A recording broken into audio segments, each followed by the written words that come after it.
Hello friends, नमस्कार। उम्मीद है आप सभी लोग मन लगा के पढ़ाई कर रहे होंगे। अभी तो नोटिफिकेशन भी आ गया बीपीएससी का। तो चलिए आगे हम लोग देखते हैं एसपीटी का जो चल रहा था बिहार करेंट, उसमें अगला चैप्टर है बिहार के प्रमंडल, जिले, अनुमंडल एवं प्रखंड। बिहार के प्रमंडल देख लेते हैं, 9 प्रमंडल के बारे में, जिला और अनुमंडल और कितने प्रखंड है इत्यादि देख लेते हैं। और एक बार एग्जाम में पूछ चुका है कि बिहार में कितनी पंचायतें हैं, तो हो सकता है क्या क्वेश्चन इससे आए। आगे देखते हैं इसके बारे में। मगध प्रमंडल, मगध प्रमंडल का मुख्यालय कहाँ है? तो गया है। मगध प्रमंडल का मुख्यालय गया है। और जिला इनमें कौन से हैं आते हैं गया प्रमंडल में? तो पहले नंबर पे गया आएगा, औरंगाबाद आएगा, नवादा, जहानाबाद और अरवल। गया और उसके दोनों साइड, पूर्व और पश्चिम साइड, पूरब साइड है औरंगाबाद और पूरब साइड है नवादा और पश्चिम साइड है औरंगाबाद और जहानाबाद और अरवल। ये सब उसका आसपास के एरिया के हैं। तो टोटल 5 जिले आएंगे गया प्रमंडल में, गयाबाद, औरंगाबाद, नवादा, जहानाबाद और अरवल। अरवल तो जहानाबाद से ही निकल के बना है, तो ये दोनों। इसके मुख्यालय देख लेते हैं। तो जो है जिला, उसका उसी जिला में मुख्यालय है, कोई एक्स्ट्रा नहीं है। और अनुमंडल देखते हैं। तो अनुमंडल हम गया के अंतर्गत आते हैं गया सदर, टिकारी, शेरघाटी और नीमचक बथानी। गया सदर, टिकारी, शेरघाटी, नीमचक बथानी इत्यादि। औरंगाबाद जिला के अंतर्गत अनुमंडल है औरंगाबाद, दाऊदनगर। नवादा के है 2 गो, नवादा और रजौली। जहानाबाद का जहानाबाद है और अरवल का अरवल है। अगला मुख्यालय है पटना। तो पटना के बारे में देखते हैं। पटना मुख्यालय का जो है वो पटना ही है। पटना के अंतर्गत जिले आते हैं पटना, नालंदा, भोजपुर, बक्सर, रोहतास और कैमूर। और इसके सबके मुख्यालय सेम है, कुछ के अलग हैं, तो देख लेते हैं। पटना का पटना ही है, नालंदा का बिहार शरीफ है, भोजपुर का मुख्यालय आरा है, बक्सर का बक्सर है, रोहतास का सासाराम है और कैमूर का भभुआ है। ये है इनके मुख्यालय। और इसमें 6 जिले हैं। पटना प्रमंडल में 6 जिले हैं और गया प्रमंडल में 5 जिले थे। ये इतना इम्पोर्टेंट नहीं है अनुमंडल, रहने देते हैं इसको। बस प्रखंडों की संख्या देख लेते हैं। जैसे कि पटना में कितने हैं प्रखंड? तो 23 हैं। पटना में 23 प्रखंड है, नालंदा में 20 हैं, भोजपुर में 14, बक्सर में 11, रोहतास में 19, कैमूर में 11 और गया में भी 24 थे। गया जो है गया जिला में 24 प्रखंड है और पटना जिला में 23 प्रखंड है। आगे देखते हैं मुंगेर। तो मुंगेर में देखते हैं कितने जिले आएंगे। तो मुंगेर में आएंगे, इसमें भी 6 जिले हैं। मुंगेर, बेगूसराय, लखीसराय, मुंगेर, बेगूसराय, लखीसराय, शेखपुरा, जमुई और खगड़िया। मुंगेर, बेगूसराय, लखीसराय, शेखपुरा, जमुई और खगड़िया मुंगेर प्रमंडल के अंतर्गत आएंगे। आगे देख लेते हैं भागलपुर। तो भागलपुर में 2 ही जिला आता है, भागलपुर और बांका। भागलपुर में मात्र 2 जिला, भागलपुर और बांका। और जबकि पटना मुंगेर में 6 और तिरहुत में भी 6 आएंगे और गया में 5। आगे देखते हैं सारण। तो सारण में 3 जिले आते हैं, सारण, सिवान और गोपालगंज। सारण में मात्र 3, सारण, सिवान और गोपालगंज। पूर्णिया प्रमंडल। तो पूर्णिया प्रमंडल में कितने जिले हैं? 4 जिले हैं, पूर्णिया, अररिया, किशनगंज और कटिहार। लाइन से हैं चारों जो पश्चिम बंगाल से सीमा बनाते हैं। अररिया बस नहीं बनाता है पश्चिम बंगाल से सीमा, बाकी ये 3 जो हैं पश्चिम बंगाल से सीमा बनाते हैं, पूर्णिया, किशनगंज, कटिहार और उसके साथ है अररिया। ये चारों मिलके बनाते हैं पूर्णिया प्रमंडल। और सारण बनाते हैं सारण, सिवान और गोपालगंज मिलके। भागलपुर में तो मात्र 2 ही हैं, भागलपुर और बांका। अगला प्रमंडल है हमारा तिरहुत। ये भी बड़ा है, इसमें भी 6 जिले हैं। तो 3 प्रमंडल हमारे सबसे बड़े हैं, तिरहुत, पटना और मुंगेर, जिनमें 6 जिले हैं। तो तिरहुत के जिले देखते हैं, मुजफ्फरपुर, सीतामढ़ी, शिवहर, वैशाली, पूर्वी चंपारण, पश्चिम चंपारण। जब 2 को चंपारण हो गया, पूर्वी चंपारण, पश्चिम चंपारण। उसके सटा हुआ ही है नेपाल से सीतामढ़ी, सीतामढ़ी से जस्ट नीचे है शिवहर। तो पूर्वी चंपारण, पश्चिम चंपारण के अलावा सीतामढ़ी हो गया, नेपाल बाउंड्री टच करता है, उसके नीचे है शिवहर और फिर उसके बाद है मुजफ्फरपुर। तो ये हो गया 6। अब उसके अलावा देखते हैं कोशी प्रमंडल। तो कोशी में भी 3 ही है मात्र। ये ऊपर से लेके गंगा नदी तक है, लाइनें से हैं झीलें। तो सहरसा, सुपौल, मधेपुरा, ये 3 ही मात्र हैं कोशी प्रमंडल में। सहरसा, सुपौल, मधेपुरा, और ये बहुत ज्यादा प्रभावित एरिया भी है कोशी से, सहरसा, सुपौल, मधेपुरा। आगे देख लेते हैं दरभंगा। तो दरभंगा प्रमंडल में कितने जिले हैं? दरभंगा, मधुबनी और समस्तीपुर। मात्र 3, दरभंगा, मधुबनी और समस्तीपुर। अर्थात अभी तक सबसे छोटा हमारा कौन सा प्रमंडल था? तो भागलपुर, बांका और भागलपुर था, उसमें बस 2 ही था। बाकी 3 है जो बहुत बड़े हैं। और प्रखंड देख लेते हैं, ये सबसे ज्यादा प्रखंडों की संख्या कहाँ है? तो 27 यहाँ पे है, पूर्वी चंपारण। 27 पूर्वी चंपारण है। और सेकेंड नंबर पे कौन है? तो 24 के साथ, 24 प्रखंडों के साथ हमारा है गया। गया है 24 प्रखंडों के साथ, और 27 प्रखंडों के साथ है पहले नंबर पे पूर्वी चंपारण। और सबसे कम प्रखंड कौन सा है प्रमंडल में? तो उसको देखते हैं। सबसे ज्यादा प्रखंड पूर्वी चंपारण, और सेकेंड नंबर पे गया, और थर्ड नंबर पे पटना। और सबसे कम का देखते हैं, 5 से कम भी है किसी में? 5 तो 2 में है। एक अरवल में हो गया, और अरवल के अलावा एक हो गया शिवहर में। तो शिवहर और अरवल दोनों में 5 ब्लॉक है, जो कि न्यूनतम है। आगे देख लेते हैं बिहार जातीय गणना। तो बिहार जातीय गणना के बारे में देखते हैं। बिहार जातीय सर्वेक्षण 2023 में हुआ था। 2 अक्टूबर 2023 को महात्मा गांधी की 154वीं जयंती पर बिहार सरकार के डेवलपमेंट कमिश्नर थे उस time Vivek Singh. Development commissioner थे विवेक सिंह। इन्होंने जातीय सर्वेक्षण 2023 के आंकड़े जारी किए, और इस गणना के लिए बिहार विधानसभा ने सर्वसम्मति से 2019 में प्रस्ताव पारित किया था। इस आंकड़े के अनुसार राज्य में परिवारों की कुल संख्या कितनी है? तो ये है 2,83,00,000। 2,83,00,000 है टोटल परिवारों की संख्या, अर्थात घरों की संख्या है। इतने परिवार बिहार में रहते हैं, 2,83,44,160, और लगभग आबादी है 10 करोड़ के आसपास। बिहार की आबादी 10 करोड़ के आसपास है, जबकि घरों की संख्या 2,83,00,000 है। राज्य की कुल जनसंख्या है अभी बढ़ के हो गई है 2023 के आंकड़ों के अनुसार 13,07,25,310। तो राज्य की कुल जनसंख्या कितनी हो गई है? 13,07,25,310 हो गई है। 13,07,25,310 ये भी आई है, पूछ सकता है। 13,07,25,310 यह 2023 के अनुसार यह डेटा है, जबकि 2011 जनगणना के अनुसार 10 करोड़ के आसपास थी जनसंख्या। आगे देखते हैं बिहार में जाति आधारित गणना कितने चरण में पूरा हुआ? तो 2 चरण में हुआ। जाति आधारित जनगणना 2 चरण में पूरा हुआ था। पहला चरण था जिसमें 7 जनवरी 2023 से पहले चरण शुरू हुआ। 7 जनवरी 2023 से पहला चरण शुरू हुआ था।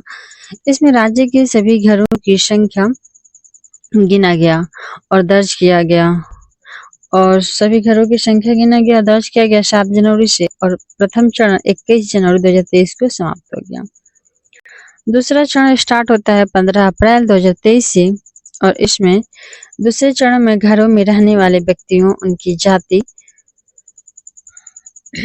उपजाति, सामाजिक आर्थिक स्थिति आदि के बारे में जानकारी एकत्र की गई और दूसरा चरण 15 अप्रैल से 31 मई 2023 को समाप्त हुआ। पहला चरण जो 7 जनवरी से शुरू होकर 21 जनवरी 2023 को समाप्त हुआ था, वहीं दूसरा चरण 15 अप्रैल 2023 से शुरू होकर के 31 मई 2023 को समाप्त हुआ। आगे देखते हैं कि दूसरे चरण का काम तकरीबन 80% पूरा हो चुका था। तभी पटना हाईकोर्ट के दखल के बाद 4 मई 2023 को जातिगत गणना रोक दी गई थी और पुनः 1 अगस्त 2023 को पटना हाईकोर्ट ने गणना के खिलाफ सभी याचिकाएं खारिज कर दी और कहा कि सरकार चाहे तो गणना करा सकती है। इसके बाद नीतीश सरकार ने बचे काम को पूरा करने का आदेश जारी कर दिया था। आगे देखते हैं बिहार की जातिगत जनगणना के अनुसार राज्य की कुल आबादी में अत्यंत पिछड़ा वर्ग का प्रतिशत सर्वाधिक है। अत्यंत पिछड़ा वर्ग का प्रतिशत सर्वाधिक है। बिहार सरकार की जारी सूचियों के अनुसार राज्य में कुल जातियों की संख्या लगभग 214 है। तो बिहार में अभी 214 जातियां रह रही हैं और बिहार जनगणना 2023 में कुल 6 धर्म शामिल थे।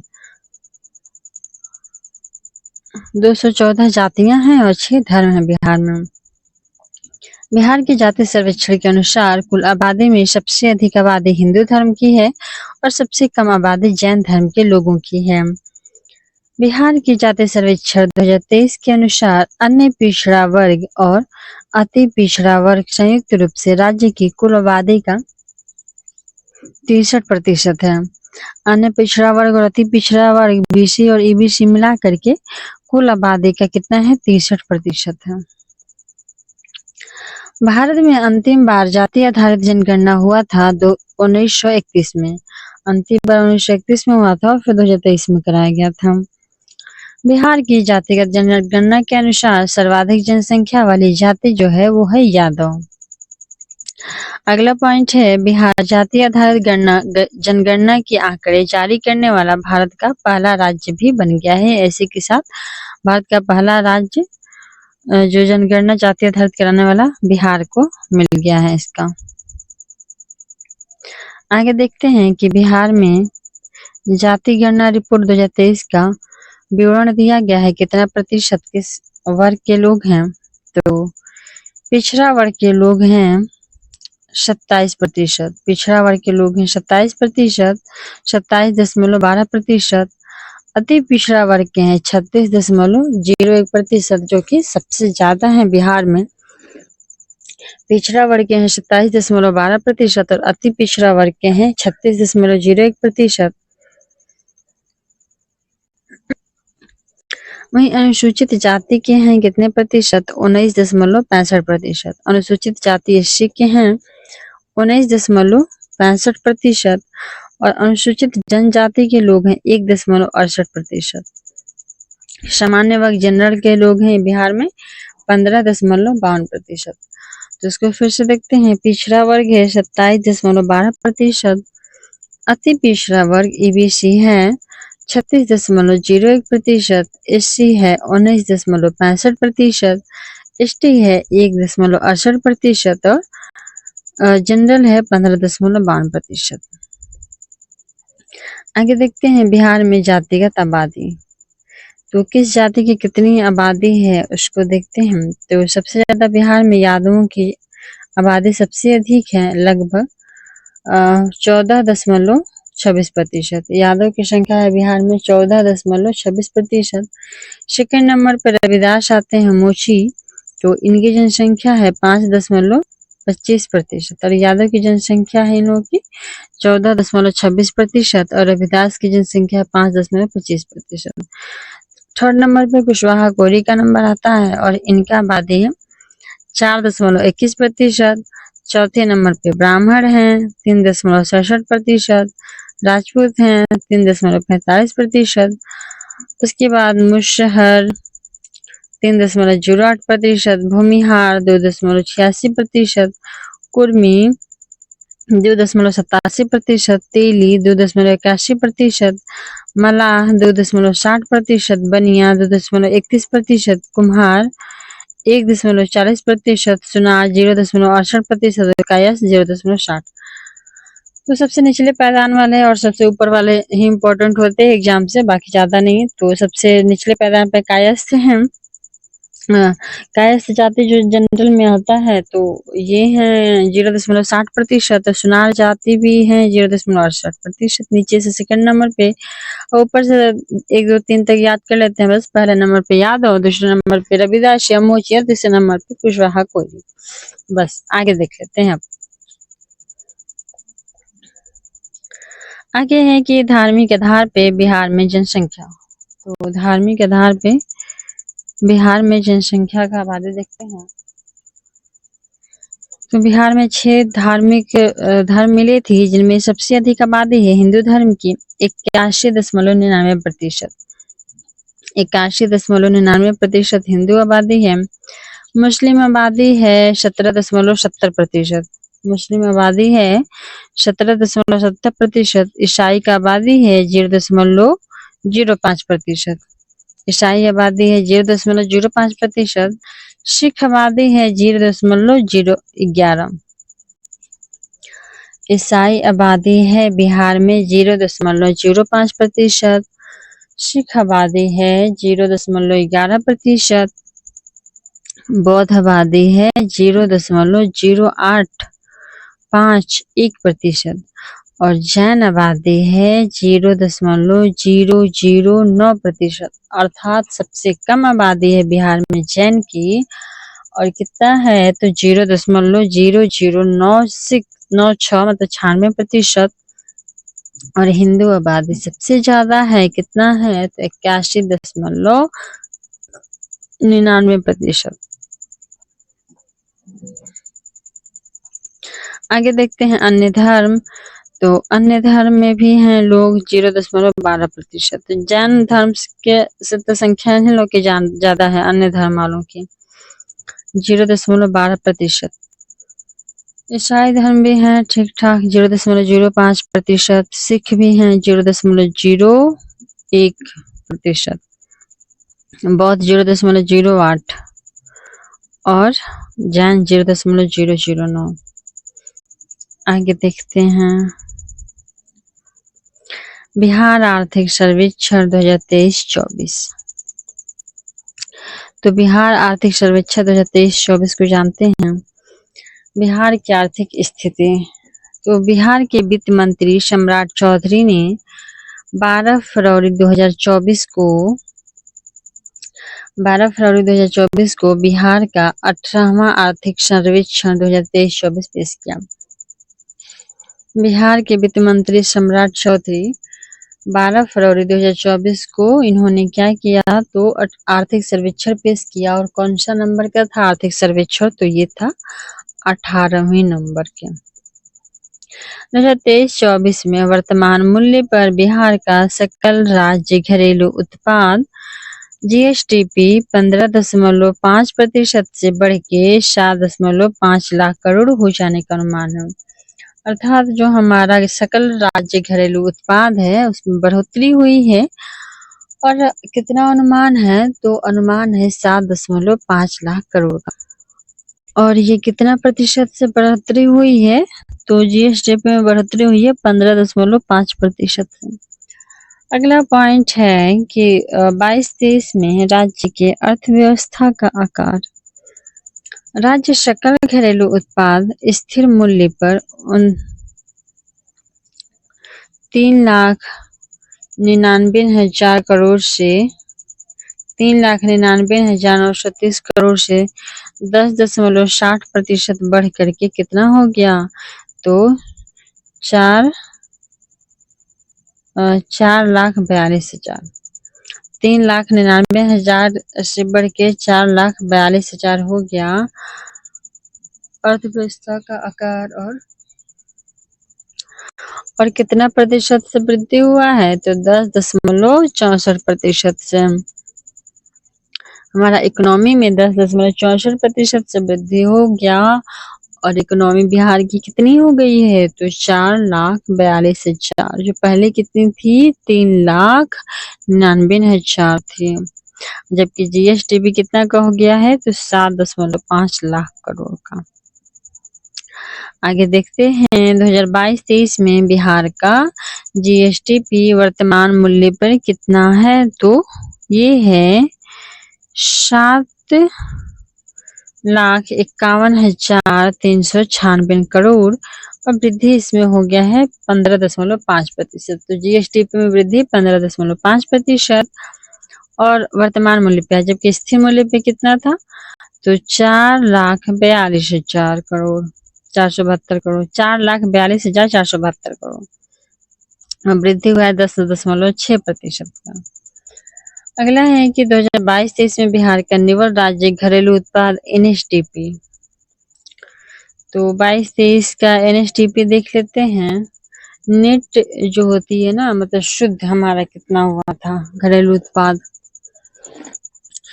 तो वो है वर्तमान मूल्य पे 6,81,761 करोड़, 6,81,761 करोड़ है। जबकि स्थिर मूल्य पे कितना था, तो 3,94,000, स्थिर मूल्य पे कितना था, 3,94,000 करोड़। आगे देखते हैं, लगभग डबल ये क्या हुआ है, इन्फ्लेशन की वजह से इसका मूल्य डबल है। बिहार का प्रति व्यक्ति आय, तो ये कितना है, ये इम्पोर्टेंट भी है। प्रति व्यक्ति आय इम्पोर्टेंट तो सभी है, सबको याद करना है। मौद्रिक प्रति व्यक्ति आय, तो ये कितना है, 59,637 रुपया। तो मुद्रा के रूप में सबका प्रति व्यक्ति आय कितना है, 59,637 रुपया और वृद्धि इसमें हुई है वेतन में, आय में लोगों की 13.9% से।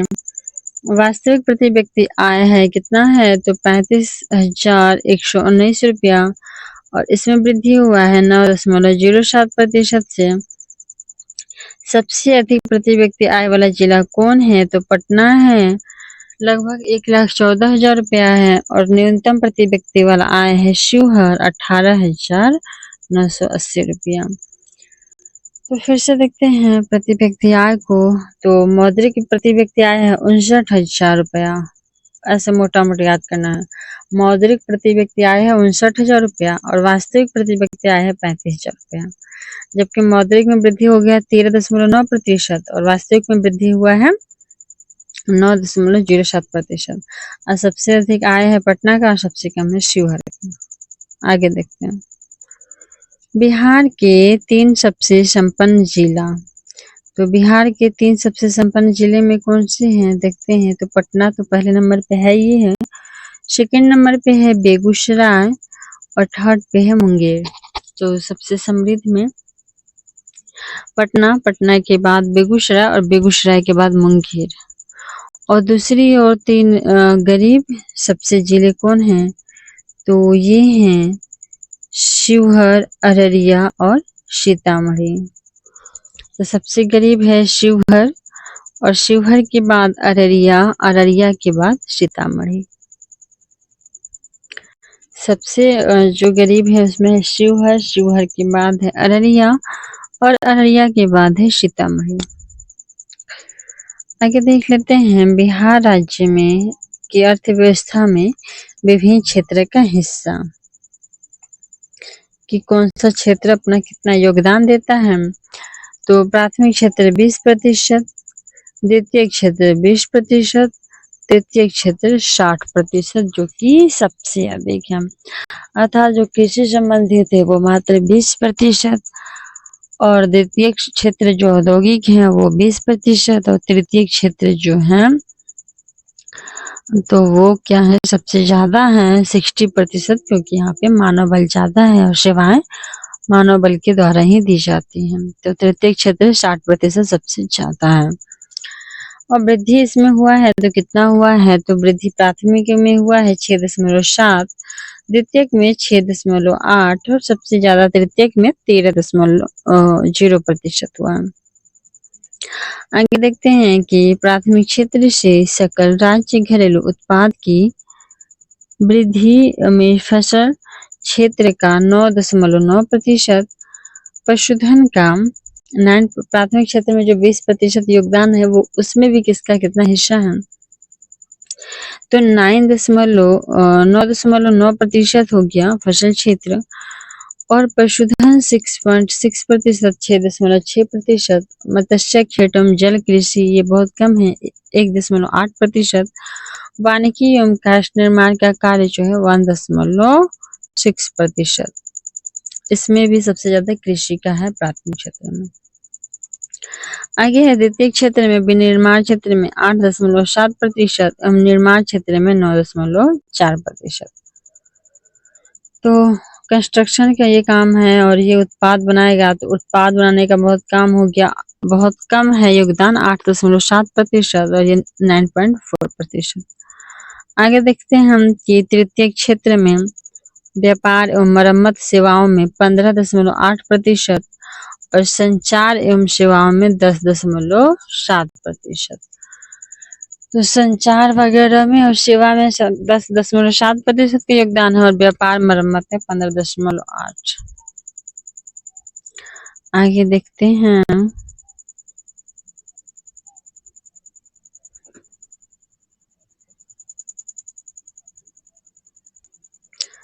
राजकीय वित्त व्यवस्था।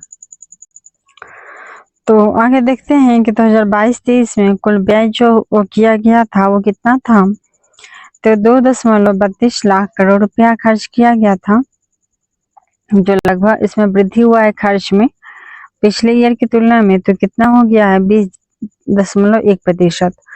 तो 20.1% का वृद्धि हुआ है और खर्च कितना किया गया था 2.32 लाख करोड़ रुपया।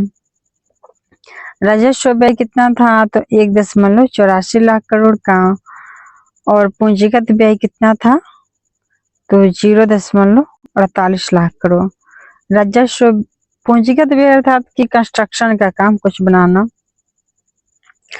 और राजस्व व्यय कितना था, तो 1.84 लाख करोड़ और पूंजीगत व्यय 0.48 लाख करोड़। ये पहले की तुलना में इन दोनों में भी वृद्धि हुआ है, तो राजस्व व्यय में तो ज्यादा वृद्धि हो गया है, 79.3% का कुल था ये, कुल जितना 2.32 लाख करोड़ है तो उसमें 79.3% खर्च हो गया है राजस्व पे, उसमें वृद्धि हुई है 15.5% की, और वहीं पूंजीगत व्यय में कितने की वृद्धि हुई है, तो 41.4% की, और ये कुल खर्च का कितना था, तो 20.7% था।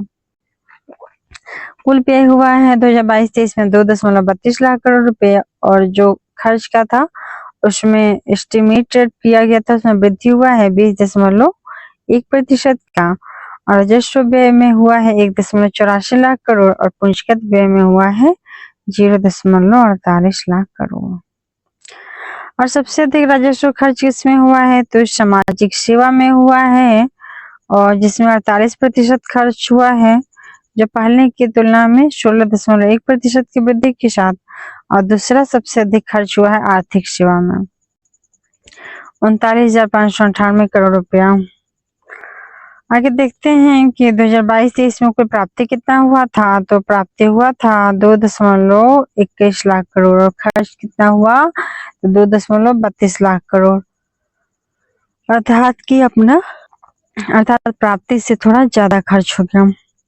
तो राजस्व प्राप्ति किससे कितना हुआ है, तो 1.73 लाख करोड़ हुआ है, और पूंजीगत प्राप्ति हुआ था 0.48 लाख करोड़, जितना की प्राप्ति हुआ उतना ही खर्च कर दिया गया था पूंजीगत पे 0.48 लाख करोड़, और यहाँ भी है ये एक सेकेंड, यहाँ भी है 0.48 लाख करोड़, जितनी प्राप्ति हुई उतनी खर्च हो गई, और जबकि वही राजस्व प्राप्ति कम हुई थी 1.73 लाख करोड़, लेकिन खर्च ज्यादा हो गया 1.84 लाख करोड़।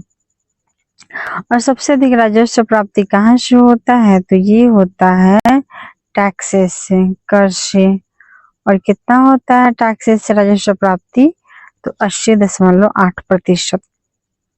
राजस्व प्राप्ति में सहायता अनुदान का हिस्सा कितना है, तो 16.8%। कहीं से उधार लेना या फिर कोई हेल्प कर रहा है तो 16.8% से, या केंद्र सरकार का अनुदान तो 16.8% और राजस्व प्राप्ति हो गया 80.8%। आगे देखते हैं बिहार सरकार का राजकोषीय डेटा। तो राजकोषीय डेटा से क्वेश्चन पूछ चुका है, तो इसको फिर से देखते हैं। 2022-23 का राजकोषीय डेटा में राजस्व घाटा हुआ है। प्राप्ति से ज्यादा खर्च होगा तो घाटा ही होगा, जिसमें 11,288 करोड़ रुपए का घाटा हो गया। 11,288 करोड़ रुपए का घाटा हुआ और कुल उधारी कितना हो गया है तो 48,284 करोड़ रुपया। और ऋण चुकौती भी हुआ है, मतलब पहले से जितना ऋण था उसमें चुकौती हुआ है 14,351 करोड़ रुपया। और बकाया ऋण कितना है 2,93,307 करोड़। ये देख अब तक कुल बकाया ऋण कितना है तो 2,93,307 करोड़ रुपया। 2,93,300 लगभग 3 करोड़ बकाया। अप्रोक्स 3 करोड़ तो 3 करोड़ अभी बकाया है, ऋण है बिहार पे। और उधारी इस बार कितना हुआ था 22-23 में 48,284। राजस्व घाटा हुआ था 11,288 करोड़ और उधारी मिला था 48,284 करोड़ रुपया। और ऋण चुकौती हो गया है 14,351 करोड़। आगे देखते हैं बिहार सरकार का वित्तीय मैट्रिक्स। तो कुल राजस्व प्राप्तियां थी कितनी थी तो जीएसडीपी का 23%। कुल पूंजी प्राप्तियां था जीएसडीपी का 6.4%। राजस्व घाटा था जीएसडीपी सकल घरेलू उत्पाद जितना भी है उसका 1.5%। प्राथमिक घाटा 3.9% और कुल उधारी है जीएसडीपी का 6.4%। अर्थात हम अपने जीएसडीपी का 6.4% बिहार उपयोग करके सारे ऋण को कुल उधारी को चुकता कर सकता है। तो 6.4% है जीएसडीपी का। और आगे देखते हैं कृषि एवं सहवर्ती क्षेत्र। डेटा याद करना बहुत डिफिकल्ट है। कृषि एवं सहवर्ती क्षेत्र देखते हैं तो इसमें है शुद्ध बुवाई क्षेत्र 50.70 लाख हेक्टेयर। शुद्ध बुवाई 50.70 लाख हेक्टेयर पे जो कि 54.2% है। सकल संचित क्षेत्र 37.38 लाख हेक्टेयर। राज्य में कुल खाद्यान्न उत्पादन है 197.36 लाख टन। धान है 78.72 लाख टन। गेहूं है 66 लाख टन। दूध उत्पादन है कितना 125 लाख टन। अंडा है 327 करोड़ का और मछली है 8.46 लाख टन। फिर से देखते हैं इसको, शायद याद हो, अनकॉन्शियस माइंड में जाए, याद तो हो नहीं रहा। शुद्ध बुआई क्षेत्र है 50.70। शुद्ध बुआई क्षेत्र 50.70 लाख हेक्टेयर। सकल संचित क्षेत्र है 37.38 लाख हेक्टेयर। कुल खाद्यान्न उत्पादन है 197.36 लाख टन। धान है 78.72 लाख टन और गेहूं है 66 लाख टन। दूध है 125 लाख टन। अंडा है 327 लाख टन। मछली है 8.46 लाख टन। हाँ, ये सब याद हो जाता है। तो इसको देखते हैं सर्वाधिक चावल उत्पादन। तो सबसे अधिक चावल होता है रोहतास, उसके बाद औरंगाबाद, फिर कैमूर। सबसे अधिक चावल कहाँ होगा रोहतास। सबसे साक्षर जिला भी है रोहतास, पुरुष महिला दोनों में। रोहतास के बाद है औरंगाबाद, औरंगाबाद के बाद है कैमूर।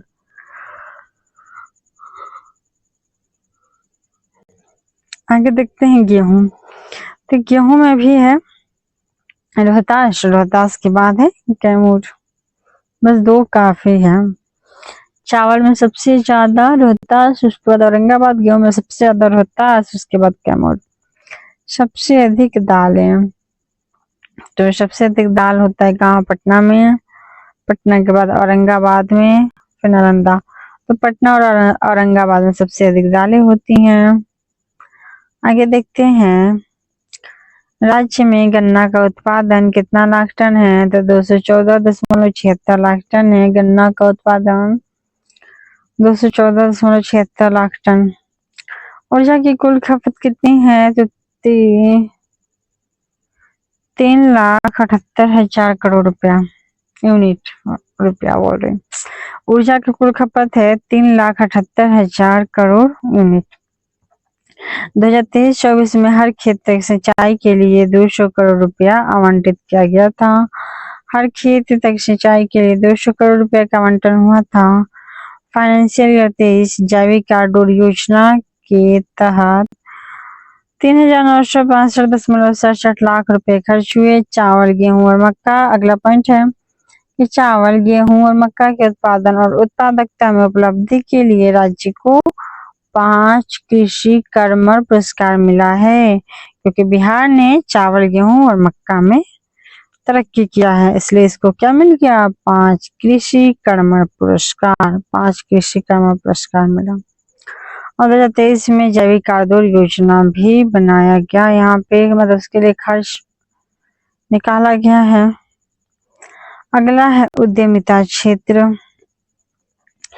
तो 2019-20 से 23-24 के बीच राज्य औद्योगिक विकास के लिए निवेश के 1934 प्रस्ताव प्राप्त किए हैं। तो यहाँ बहुत सारे लोगों ने निवेश के लिए प्रस्ताव दिया, तो लगभग 1934, और कुल प्रस्तावित रकम है 53,607 करोड़ रुपया, 53,607.27 करोड़ रुपया है। वर्ष 2022 में 254.17 वर्ष 2022 में 254.17 लाख पर्यटक बिहार आए थे। आगे देखते हैं कि अब नई पर्यटन नीति 2023 से 28 लागू हो गई है। बिहार में नई पर्यटन नीति लागू है 2023 से 28। इसके तहत थीम आधारित पर्यटन गंतव्यों का विकास होगा। थीम आधारित पर्यटन गंतव्यों का विकास होगा। पारिस्थितिकी पर्यटन एवं पार्क विकास योजना के तहत 2023-24 के लिए कुल आवंटन है 64.24 करोड़ रुपया, जिसमें से 87.8% व्यय हो चुका है। आगे है कि 2022-23 में चीनी उत्पादन को बढ़कर के 62.74 लाख क्विंटल हो गया है, और इथेनॉल का उत्पादन बढ़कर के इतना किलोलीटर हो गया है, कितना? 1,11,000 किलोलीटर हो गया है, तो 1 लाख किलोलीटर हो गया। बस इथेनॉल का उत्पादन इतना मोटा मोटी याद रखना है कि 1 लाख किलोलीटर हो गया। और चीनी का उत्पादन बढ़ गया हो गया है 62 लाख क्विंटल। अगला पॉइंट है चतुर्थ कृषि रोड मैप। इसके अंक के बतौर तौर पे सरकार अगले 5 वर्षों में गुड़ की 405 इकाइयों की स्थापना की जाएगी। तो बिहार में चीनी का उत्पादन बढ़ा है, तो उसको गुड़ में बदलने के लिए 405 इकाइयों की स्थापना हेतु कार्य कर रही है बिहार। अगला पॉइंट है श्रम के क्षेत्र में क्या किया जा रहा है? श्रम नियोजन एवं प्रवास। तो इसके बारे में देखते हैं। 2022-23 में बिहार में श्रम शक्ति सहभागिता दर कुल आबादी का 50% था। बिहार में श्रम शक्ति सहभागिता दर कुल आबादी का 50.9% अर्थात 50 से 51% है, अर्थात 51% था। वहीं राज्य में श्रमिक जनसंख्या अनुपात 48.7% है, 48% के आसपास है श्रमिक जनसंख्या, और 51% है श्रम शक्ति सहभागिता। राज्य में 38 महिला औद्योगिक प्रशिक्षण संस्थान है। राज्य में 38 महिला औद्योगिक प्रशिक्षण संस्थान से कुल 151 सरकारी औद्योगिक प्रशिक्षण संस्थान है। 38 महिला और 151 कुल सरकारी औद्योगिक संस्थान है। उद्योग 4.0 की जरूरतों की पूर्ति के लिए टाटा टेक्नोलॉजी के साथ मिलकर 60 प्रशिक्षण संस्थानों को उत्कृष्टता केंद्र में बदला जाएगा। आगे है कि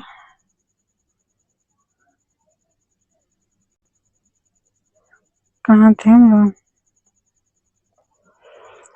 आगे है भौतिक अधिसंरचना।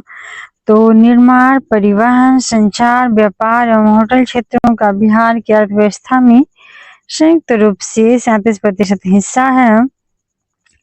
2022-23 में 2% की वृद्धि हुई है, जबकि भारतीय अर्थव्यवस्था में इनका हिस्सा 27% था। अर्थात बिहार में होटल, व्यापार, वाणिज्य, निर्माण, परिवहन से 37% हिस्सा है। सड़क घनत्व के मामले में बिहार का स्थान तीसरा है।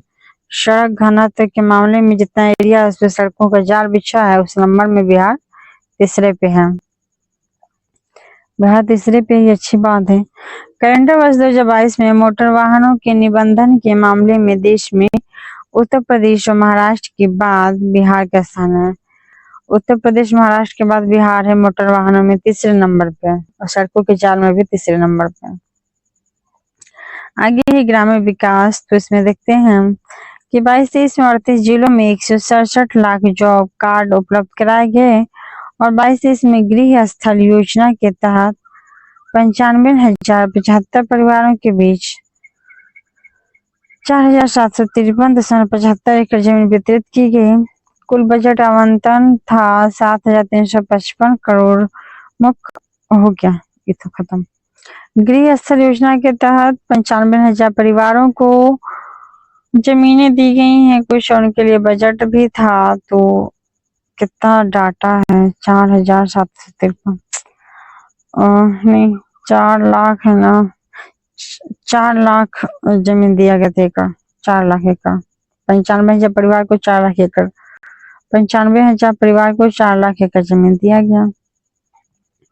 आगे है कि मुख्यमंत्री ग्रामीण सोलर स्ट्रीट लाइट योजना के तहत 38 जिलों के 2301 पंचायतों के 38 जिलों में कितने लगभग पंचायत 2301, तो 2301 पंचायतों के 9,075 वार्डों में सोलर स्ट्रीट लाइट लगाए जाएंगे। 8,000 के आसपास है पंचायत, लेकिन यहाँ पे इतने बस अभी टारगेट लिया गया है कि 2300 के पंचायतों में लगभग उनके वार्डों में 9,000 वार्डों में सोलर स्ट्रीट लाइट लगाया जाएगा, जिसका एस्टिमेशन किया गया है 84,000 रुपया। आगे देखते हैं। आगे है नगर विकास। तो सितंबर 2023 तक 18 लाख परिवारों को पाइप से पेयजल मिल चुका है। सितंबर 2023 तक 18 लाख परिवारों को पेयजल से पाइप मिल चुका है। स्वयं सहायता समूहों की संख्या 87% पर ही बढ़ी है। जो गांव में स्वयं सहायता समूह चल रहा है उसकी संख्या में बढ़ा है 87%। और राज्य सरकार ने 1,83,000 पथ विक्रेताओं को पहचान किया, लगभग 2 लाख पथ विक्रेताओं की पहचान की है, और 3,674 बेड की और कुल क्षमता वाले 101 आश्रय गृहों की। 101 आश्रय गृहों का निर्माण किया जाएगा, 101 आश्रय गृह का निर्माण किया जाएगा, और उनकी क्षमता 101 आश्रयों की होगी 3,674 बेड। आगे देखते हैं ई शासन। बिहार में प्रति 100 व्यक्ति